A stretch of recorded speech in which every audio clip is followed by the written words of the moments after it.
আমার নাম ব্যারিস্টার আরিফ হোসেন আর আপনারা দেখতেছেন ক্রাইম অ্যান্ড ল। প্রথমে সবাইকে জানাতে চাই happy new year.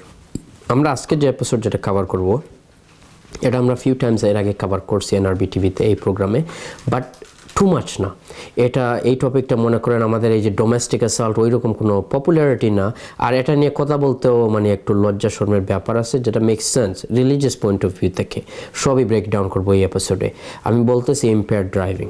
First and foremost আমরা কানাডাতে যে ল্যাঙ্গুয়েজ যেটা ইউজ করি ওটা কি ইম্পেয়ার্ড ড্রাইভিং। অনেকে যখন কল করে ইটস ফাইন, যারা লে পারসনস তারা লিগালি ট্রেন্ড না তাদের জন্য এটা ঠিক আছে, বাট লয়ারদের জন্য এই টার্মটা ইউজ করা ঠিক না, আমি ওটা লাইক করি না, which is DOI means driving under the influence. And তারা এটা দেখছে এই টার্মটা বা শুনছে নেটফ্লিক্সে, আমেরিকান টিভিতে এটসেট্রা।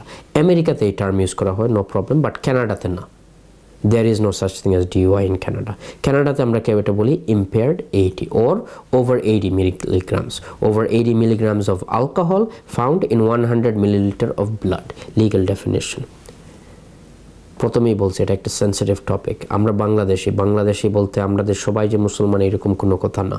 আমাদের কিন্তু বিভিন্ন different religion, different culture, different custom.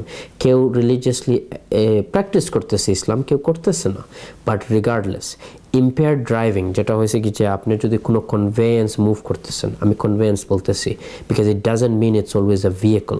Boat হইতে পারে, মোটরসাইকেল হইতে পারে, এনি আদার মুভিং পার্ট হইতে পারে, বাট আপনি যদি ইম্পেয়ার্ড থাকেন, আর শুধু যে অ্যালকোহল থেকে ইম্পেয়ার্ড হবেন ওইরকম কোনো কথা না। ইম্পেয়ার্ড কিন্তু আপনি লেজিটিমেটলি কিন্তু ড্রাগসের উপর থেকে ইম্পেয়ার্ড হইতে পারেন। আমি এইরকম কেসেস ডিল করছি, শেষ করছি, রেগুলারলি করতেছি, এখনও করতেছি, যেখানে কিন্তু ইভেন ইট ওয়াজন্ট ইভেন ইলিগাল ড্রাগ, ইট ওয়াজ প্রেসক্রাইবড মেডিকেল ড্রাগ। হ্যাঁ, ডক্টরের কথা শুনে নাই বা ওই যে সাইড এফেক্টস ওইগুলি ফলো করে নাই, but they were not drinking or consuming cocaine or illegal drugs.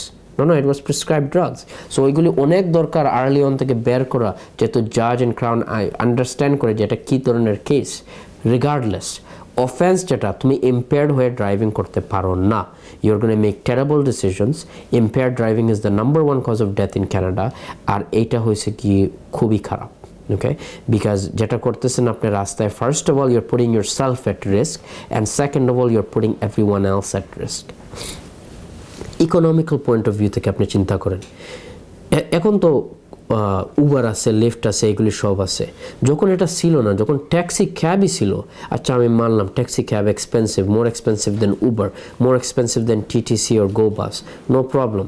আমি যদি downtown Toronto Friday night বা এই সামনে যে নিউ ইয়ার্স ইভ আমি ড্রিঙ্ক করলাম, নন স্টপ ড্রিঙ্ক করলাম, ড্রিঙ্ক করতে করতে এক স্টেজে আসলাম যে আমি আর ড্রাইভ করতে পারতেছি না, ওকে, ট্যাক্সি ক্যাব আমাকে নিবে।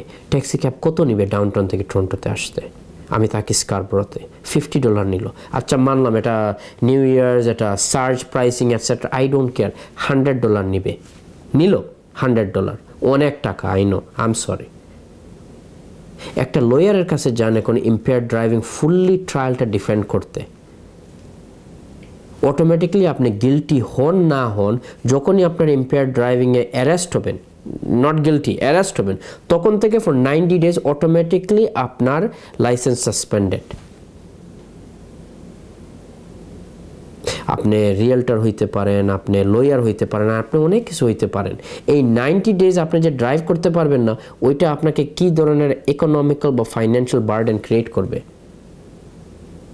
একটা ট্রায়াল লয়ারের কাছে আসেন, ট্রায়াল লয়ার আপনার একটা ডিফেন্ড করবে।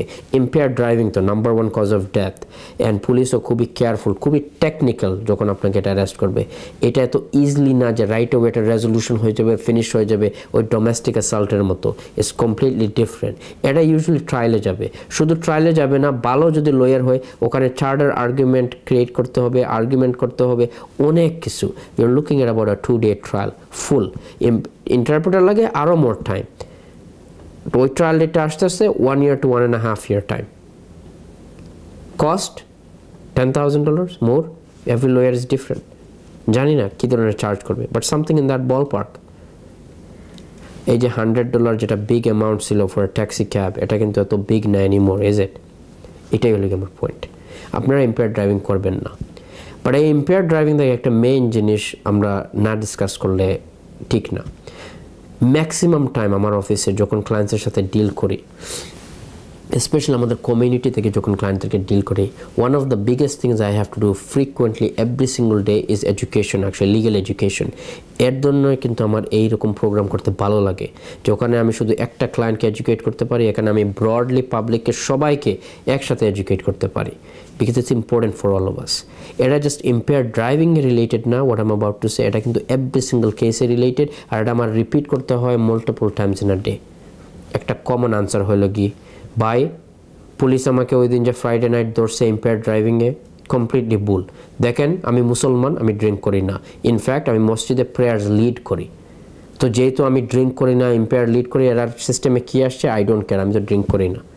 এটাই হলো কি আমার ডিফেন্স, যে যেহেতু আমি মুসলমান আমি ড্রিঙ্ক করি না। এটা কোনো ডিফেন্স না, দিস ইজ নাথিং।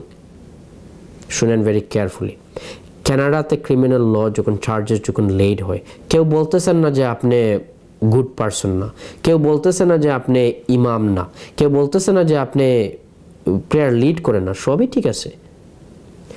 বলা হইতেছে ওই Friday night exact time 1:15 AM right at the spot, ওই সময় আপনি ছিলেন ইম্পেয়ার্ড।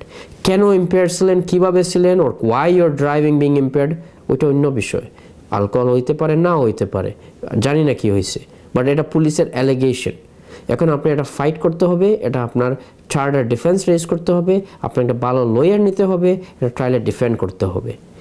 এক্সাম্পলটা এখানে রেজ করতেছি কাজে এই কমন জিনিসটা আমরা সব কেসেসে শুনি, ডোমেস্টিক অ্যাসাল্টেও শুনি, চিলড্রেনের ব্যাপারেও শুনি। জিনিসটা এইরকম, আমি হয়েছে গিয়ে একজন পারফেক্ট হাজব্যান্ড, আমি হয়েছে গিয়ে একজন পারফেক্ট ফাদার।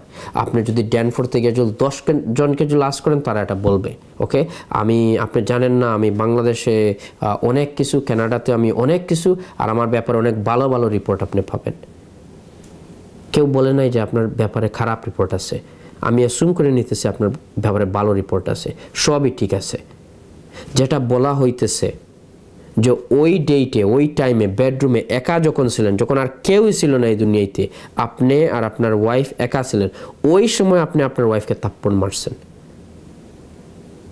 সবার একই জিনিস, আমি তো আপনার কাছে তো 20-30 জন উইটনেসেস নিয়ে আসতে পারবো যে আমি কতটুকু একটা ভালো পারসন এবং আমি এই ক্রাইমটা কমিট করি নাই। উইটনেস শব্দটা ভালো, লয়ার্সদের জন্য এটা তো অনেক দরকারি, অ্যাসুমিং ইটস কারেক্টলি ইউজ করা হইতেছে বাই দ্য ওয়ে। তো যখন মোর কোয়েশ্চেন্স আসে যে উইটনেস, আচ্ছা বলেন তো উইটনেস, এই যে আমি যখন গরোয়াতে বসি, ওখানে 3-4 জনের সাথে বসি, তারা এসে উইটনেস দিবে আমি কতটুকু ভালো। হ্যাঁ আপনি তো ভালোই, বাট উইটনেসেস কই যেখানে প্রুফ করা হবে যে ওই এক্সাক্ট টাইমে আপনি আপনার বাচ্চাকে বেল্ট আর হ্যাঙ্কার দিয়ে মারামারি করেন নাই, বা আপনার ওয়াইফের সাথে আপনি ওই থাপ্পড়টা মারেন নাই। উইটনেসটা ওইটার জন্য লাগবে, এক্সাক্ট যে ক্রাইম। এই এক্সাম্পলটা এখানে দিতেছি এই এপিসোডে বিকজ এভরি সিঙ্গল অ্যালিগেশন এই টপিকটা বারবার আসে। দেখেন ভাই আমি তো সারা লাইফে এইটুকু করতে আসছি, 3টা জব করলাম, 2টা বাসা রেজ করলাম, 3টা বাচ্চা রেজ করলাম, এত পারফেক্ট একটা হাজব্যান্ড, আমি তো এরকম কাজ তো জীবনেই করব না। That doesn't make any sense. আপনি কি বলতেছেন? এটা তো কোনো ডিফেন্স না। ডিফেন্স হচ্ছে যে এক্সাক্ট যে মোমেন্ট, যে অ্যালিগেশন যেটা, এইটা কীভাবে ডিফেন্ড করা যায়। আমি এটা এখানেই বলতেছি কারণ অনেক সময় আপনারা যখন লয়ারের সাথে যখন বসতেছেন, আপনারা যে এইরকম ইনফরমেশনটা দিবেন, এটা কিন্তু আপনাকে কিন্তু হার্ম করতেছে। ইনস্টেড অফ এইসব নলেজ আপনি একদম প্রিসাইসলি বলেন অ্যালিগেশন যেটা, এটা অ্যাকচুয়ালি হয়েছে কি না দুনিয়ার আর কেউ এটা জানবে না, লয়ারও জানবে না, জাজে জানবে না যে আপনাকে রিলেটেড বলা হতেছে আপনি এই কাজটা করছেন। অনলি আপনি জানেন এই কাজটা অ্যাকচুয়ালি করছেন না করেন নাই। যদি অ্যাকচুয়ালি করেন নাই তাহলে ডে 1 থেকে আপনার যে লয়ার, ট্রায়াল লয়ার, যার এক্সপিরিয়েন্স হয়েছে আপনাকে ডিফেন্ড করা, আপনি ওনাকে ম্যাক্সিমাম টাইম দিবেন কিভাবে আপনাকে ডিফেন্ড করা লাগে। শুনেন, ডে 1 আসলেন অ্যালিগেশনে, রাইট? আপনার ট্রায়াল আসতে আসতে 1 year 1.5 year টাইম। আপনি ভাবতেছেন আপনার লয়ার যে ও মেবি ভাবতেছে যে 1.5 year টাইম, 1.5 year টাইম কিন্তু অনেক সময়। No it's not, far from truth. এটা কিন্তু একটা ticking time clock, it's never enough time. First opportunity you get, day 1, first second, তখন থেকে কিন্তু আপনার যে এক্সপিরিয়েন্স ট্রায়াল লয়ার, তখন থেকে কিন্তু ওর কাজ শুরু। কারণ ওই দিন থেকে আপনি ডিফেন্স দিতে হবে যে আপনার এটাকে কীভাবে ডিফেন্ড হবে। আপনার উপরে অ্যালিগেশনটা চলে আসছে যে সেক্সুয়াল অ্যাসাল্ট ফর ইনস্ট্যান্স, ওকে, যেটাকে প্রিভিয়াসলি আমরা বলতাম রেপ, এখন আর রেপ ওয়ার্ডটা ইউজ করা হয় না আমাদের ক্রিমিনাল কোড অফ কানাডাতে, সেক্সুয়াল অ্যাসাল্ট। সেক্সুয়াল অ্যাসাল্ট যেটা, এটা অনেক সিরিয়াস কমপ্লিকেটেড একটা offence, but once again like domestic assault আমাদের কমিউনিটিতে অনেক কমন। জাস্ট আমরা এটা বলি না, কেউ কেউ ডার্টি লন্ড্রি এয়ার করি না ফেসবুকে, সো আমাদের একটা আইডিয়া যে এইরকম অফেন্সেস আমাদের কমিউনিটিতে হয় না, ফার ফ্রম ট্রুথ। এইরকম অফেন্সেস রেগুলারলি ডেইলি হয়। সেক্সুয়াল অফেন্সেস যেগুলি, এটা অনেক কমপ্লিকেটেড অফেন্স। এটার জন্য আপনার অ্যাপ্লিকেশনস আছে, specific applications. Most recently just few months এগো সুপ্রিম কোর্ট থেকে ডিসিশন চলে আসছে, the queen and JJ decision for instance. আমি এই এপিসোডে এইটার সাইটেশন চলে আসবে, তো আপনারা একটু রিড করতে পারবেন JJ ডিসিশন। যদি আপনার কাছে কোনো রেকর্ড থাকে, প্রুফ থাকে, টেক্সট মেসেজ কিছু থাকে যে এক্স্যাক্টলি পিন পয়েন্ট আপনাকে সেভ করতে পারবে, তাহলে আপনি কিন্তু ওইটা কিন্তু দিতে হবে ইন অ্যাডভান্স। এটার জন্য আপনার লয়ার কিন্তু প্রি ট্রায়াল মোশন নিয়ে আসতে হবে ইন অ্যাডভান্স। যদি না নিয়ে আসে তাহলে লেটার অন আপনি ইউজ করতে পারবেন না। So for instance, sorry to say, but এটা রেগুলারলি হয়, আপনার লয়ার যদি এক্সপিরিয়েন্স লয়ার যদি না হয়, ট্রায়ালের ডেটে আসলো, ট্রায়ালের ডেটে আইসা ইউজ করতে চায় মিডল অফ ক্রস এক্সামিনেশন, আপনার ওইগুলি টেক্সট মেসেজ আছে যেটা প্রুভ করবে যে আপনি এই যে মেয়ে টিন্ডার থেকে ওকে আপনি রেপ করেন নাই, সেক্সুয়াল অ্যাসাল্ট করেন নাই, আপনার কাছে প্রুফটা আছে। বাট আপনি কি এটা জানেন যে কোর্ট জাজের পারমিশন ছাড়া, ওই মেয়ের পারমিশন ছাড়া, ওই মেয়ের লয়ারের পারমিশন ছাড়া আপনি এটা জীবনে প্রডিউস করতে পারবেন না? তো আপনি কি ওয়েট করবেন ওই মিডল অফ ট্রায়াল যে এটা ইউজ করতে পারবেন কি না? এইগুলি অ্যাপ্লিকেশন কম হলে 3 to 4 months in advance argue করে, মোশন করে, রেডি করে, সেট করে, লয়ার রেডি করে, lawyer for the victim they have standing, ওইগুলি করতে হয়। এক্সট্রিম লেভেলের কমপ্লিকেটেড। তো আপনি যদি লাস্ট মোমেন্টে যদি ওয়েট করেন, বা আপনি যদি ট্রায়ালের ডেটে যদি বলেন হ্যাঁ আমার কাছে তো মেসেজেস আসে, বা আপনি যদি এতদিন করে অ্যাসুম করে নেন আমার কিছু হবে না কারণ আমার কাছে তো এভিডেন্স আছে, বাট আপনাকে কে বলছে যে আপনার এভিডেন্স ইউজ করতে পারবেন? এটাই তো আপনার ভুল ধারণা। হোপফুলি আর্লিয়ার আমি যা কিছু বললাম, আপনার এটাই রিয়েলাইজেশন আসা উচিত যে আপনার এই যে 20-30টা রেফারেন্স আছে, আপনি কতটুকু একটা ভালো পারসন, বা পুরা ড্যানফোর্থ আইসা কোর্টে টেস্টিফাই করতে পারবে আপনি কতটুকু ভালো পারসন, বা আপনি যে মসজিদে যে প্রে লিড করেন, যারা মসজিদে যায় সবাই এসে লিড করতে পারবে আপনি কতটুকু ভালো ইমান। আশা করি আপনারা অলরেডি বুঝে ফেলছেন যে এইগুলি কিন্তু রেলেভেন্ট না। Criminal law is all about relevance. কী জিনিসটা রেলেভেন্ট? আপনার ফোনে যে টেক্সট মেসেজ আছে যেটা একটা অ্যালাবাই, যেটা প্রুফ করবে, হেল্প করতে পারবে যে আপনি অ্যাকচুয়ালি এই অফেন্স এই টাইমে করেন নাই, that is relevant, that is important. So instead of talking about all this irrelevant things, যেগুলি অনলি লয়ারকে কনফিউজ করবে, আপনাকেও কনফিউজ করবে, আর আপনার ডিফেন্সে 1%ও আপনাকে হেল্প করবে না, এইগুলি একটু ভুলে যান। Day 1 first date first instance থেকে ডিফেন্সটা রেডি করেন। লয়ারকে একদম ফুললি A to Z সব শেয়ার করবেন, সব বলবেন, যেহেতু ও আপনারই লয়ার, যেহেতু ওর এক্সপিরিয়েন্স আছে এইরকম কেস করার, ওকে সব ইনফরমেশন দিবেন from day 1।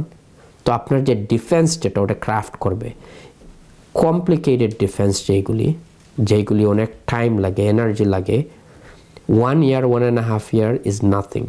Sometimes 3 years 3.5 years লাগে একটা ট্রায়াল শেষ করতে। আপনারা যতটুকু ইনফরমেশন দিতে পারবেন এটা আপনার জন্যই ভালো হবে, বাট আপনি এটা মেক শিওর করতে হবে যে আপনার রেলেভেন্ট থাকতে হবে। আপনাকে এক্স্যাক্টলি যে অ্যালিগেশন যেটা হইতেছে ওইটা আপনার জানতে হবে। লয়ারের কাছে ডিসক্লোজার আসতে আসতে টাইম লাগবে, লয়ারের কাছে সব পুলিশ নোট আসতে আসতে টাইম লাগবে, ওই মেয়েকে কোনো বা ওই ছেলেকে কোনো স্টেটমেন্ট দিছে ভিডিও অডিও, ওইটা আসতে টাইম লাগবে, ওইটা রিভিউ করতে টাইম লাগবে। But there is only 1 person in the world যার কোনো টাইম লাগবে না, যে A to Z সব জানে যে ওর ব্যাপারে কী অ্যালিগেশনটা আসছে, দ্যাটস ইউ, যে এই অফেন্সটা চার্জ হয়েছেন। আপনি বেস্ট জানেন যে এই কেসে কী হয়েছে না হয়েছে, এটা তো আপনারা অবশ্যই অলরেডি জানেন, বাট যদি না জানেন আমি ক্লিয়ার করে বলি। আপনার যে লয়ার বা আপনার যে কনভারসেশন হবে লয়ারের সাথে, এটা solicitor client privileged. It's not just confidentiality, it's privilege.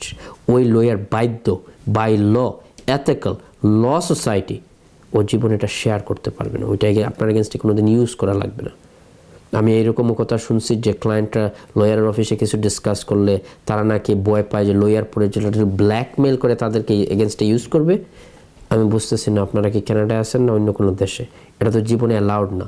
যদি এরকম কোনো ভুল ইনফরমেশন বাইরে থাকে, যদি আপনাদের কোনো কনসার্ন থাকে, কোনো কোয়েশ্চেন থাকে, ইভেন আমি যা কিছু নিয়ে বলতেছি এই প্রোগ্রামে ক্লিয়ার অ্যান্সার আছে। ল সোসাইটি অফ অন্টারিওর ওপেন লাইন আছে, আপনারা ফোন করে আস্ক করেন। একটা লয়ার এইরকম বলতেছে, এটা কি ট্রু না ফলস? বা একটা লয়ার আমাকে অফিসে এইরকম আমাকে ব্ল্যাকমেল করতেছে যে আমি যে আমার ওয়াইফকে নিয়ে যে ওর অফিসে আসছি এখন ও আমাকে ব্ল্যাকমেল করবে আমি যদি ওকে টাকা না দেই, কেস না দেই, যে আমার ক্যামেরাতে নাকি আপনারা রেকর্ডেড হয়েছেন। এটা তো ফুললি ইলিগাল। একটা লয়ার এরকম বলতে পারে না। যদি কেউ এরকম বলে, যদি আপনাদের ভিতরে কোনো কোয়েশ্চেন থাকে, ভয় থাকে, আমি বুঝতেছি আপনারা পুলিশের কাছে গেলে আপনি ভয় পাইতেছেন আমার হাজব্যান্ডকে নাকি আবার অ্যারেস্ট করে দেয় বা আমার ওয়াইফকে নাকি আবার সরাই দেয়, নো প্রবলেম, ল সোসাইটিকে কল করতে তো কোনো সমস্যা নয়। আমি যেটা চাই আমাদের কমিউনিটির জন্য, কমিউনিটিতে অ্যাডভান্সড হয়ে আসুক। আলহামদুলিল্লাহ আমাদের এখন অনেক লয়ার এই কমিউনিটিতে, 60 to 70 লয়ার্স। আমি লয়ার হওয়ার পরে, আমার ফ্রেন্ড ওমর জাহিদ লয়ার হওয়ার পরে আমরা একটা অর্গানাইজেশন খুলছি, বাংলাদেশি ক্যানাডিয়ান লয়ার্স অ্যাসোসিয়েশন। আমরা অ্যানুয়ালি পিকনিক করি, রেগুলারলি ইভেন্ট করি, মিটিং করি। We have 60 to 70 active members. These are licensees practising law in the province of Ontario. আপনি সবাইকে চিনেন না চিনেন ওটা অন্য বিষয়, বাট দে আর হিয়ার। এটা তো অনেক ভালো একটা জিনিস, এটা আমাদের প্রাইড যে সময় আমাদের অনলি 1 or 2 লয়ার ছিল, এখন আমাদের 60 to 70 প্র্যাকটিসিং লয়ার্স আছে। বাট ইট ডাজেন্ট মিন যে এনিওয়ান অফিসে বসে বা বাসায় বসে এটার অ্যাডভান্টেজ নিবে। আর আপনারাও যারা public, we are here to serve you, not the other way around. আপনারা যারা পাবলিক, আপনারা কিন্তু এটা কিন্তু এরকম না যে কোনো একটা লয়ার এটা নিয়ে আপনাদেরকে ব্ল্যাকমেল করবে। সো প্লিজ, আমি যেটা চাই যে কমিউনিটিতে সবসময় কারেক্ট ইনফরমেশনটা থাকবে, অ্যাটলিস্ট এই প্রোগ্রাম থেকে। যদি কোনো ভুল হয়, যদি কোনো কোয়েশ্চেন থাকে, অবশ্যই আপনারা এটা ইনভেস্টিগেট করবেন। Don't take anything for granted. Ask করেন, কোয়েশ্চেন্স করেন। আমার তো ম্যাক্সিমাম ক্লায়েন্টরা আছে যে তারা গুগলে গিয়ে ইনফরমেশন আর্টিকেলস রিড করবে, কনফার্ম করবে আমি কি বলছি না বলছি। আমি এটা লাইক করি। তারপরে আমাকে রেজ করবে এটা যে ভাই আপনি যেটা বলছেন, আপনি এক্স বলছেন, বাট আমি তো একটা আর্টিকেলে বলছি, দেখছি যে এইরকম একটা কেসে হয়েছে। I love that, means they are trying. তো তখন আমাদের আলোচনা হয় যে কেন ওইখানে এই কেসটাও এরকম হয়েছে বা আপনার ডিফেন্স এইরকম হবে, ওখানে কি স্ট্র্যাটেজি ছিল, আপনারটা কীরকম হয়েছে। ক্লায়েন্টও এটা বেনিফিট হয়, বলে ওকে এখন আমি বুঝছি, না আমি তো ওই ডিফেন্স ওখানে তো দেওয়া যাবে না, না আমার কেস তো ওইরকম তো হয় নাই, না আমারটা তো ওইরকম না। ঠিক আছে, এটাই তো ডায়ালগ। আজকের এপিসোড এখানেই রাখতেছি। আমার নাম barrister Arif Hossain. Specially after এই এপিসোড আপনাদের যদি কোনো কোয়েশ্চেন থাকে, কোনো কনসার্ন থাকে, বা ইভেন কেউ চার্জ হয়েছেন এনিথিং লাইক দ্যাট, আমাকে অবশ্যই কল করবেন 647-404-3391। আমার অফিস হয়েছে গিয়ে 105 গর্ডন বেকার রোড। আমাকে আপনারা ইনস্টাগ্রাম, ফেসবুক, সোশ্যাল মিডিয়া সব জায়গায় পাবেন। কনফিডেন্সিয়ালিটি, প্রাইভেসি একটা মেইন রিজন। আপনাদের যদি মনে হয় এটা কমন কোয়েশ্চেন যে ভাই আমি এত সিকিউর ফিল করতেছি না, তাহলে আমি ইচ্ছা করে আমার যে অফিস যেটা করছি এটা করছি far away from Scarborough and from Danforth. এটা হচ্ছে কি ডন ভ্যালি অ্যান্ড ফিঞ্চ। আপনারা ওখানে এসে আমার সাথে প্রাইভেটলি, ডোর ক্লোজ, এনি টাইম আলাপ করতে পারেন। ক্রিমিনাল অফেন্স যে হয়েছে এর জন্য যে আলাপ করতে হবে এরকম কোনো কথা নাই। লোকজন কিন্তু আমার সাথে রেগুলারলি আলাপ করে যেখানে আবু ক্রিমিনাল অফেন্সটা হয় নাই, বাট একটা কনসার্ন আছে, একটা কোয়েশ্চেন আছে, আর আমি এটা এত রেডি না যে এটা টিভিতে গিয়া বা ফোনে গিয়া বা ফেসবুকে গিয়ে শেয়ার করব। আমি একটু আপনার সাথে একটু প্রাইভেটলি আলাপ করতে চাই। আলহামদুলিল্লাহ, that is the correct approach. এখানেই রাখলাম। গুড ইভিনিং, থ্যাংক ইউ, আসসালামু আলাইকুম।